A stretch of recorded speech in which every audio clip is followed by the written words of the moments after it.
السلام عليكم ورحمة الله تعالى وبركاته. موعد وتوقيت مباراة برشلونة وكلوب برود والقنوات الناقلة للمباراة.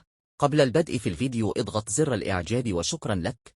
يذهب برشلونة إلى بلجيكا ليحل ضيف على فريق كلوب بروج في الجولة الرابعة من دوري أبطال أوروبا، وذلك يوم الأربعاء الموافق 5 من شهر نوفمبر على الساعة 9 ليلا بتوقيت كل من المغرب والجزائر وتونس، 11 ليلا بتوقيت مصر والسعودية والعراق، وفي منتصف الليل بتوقيت الإمارات وقطر. ويتم نقل المباراة على قناة بين سبورت HD1.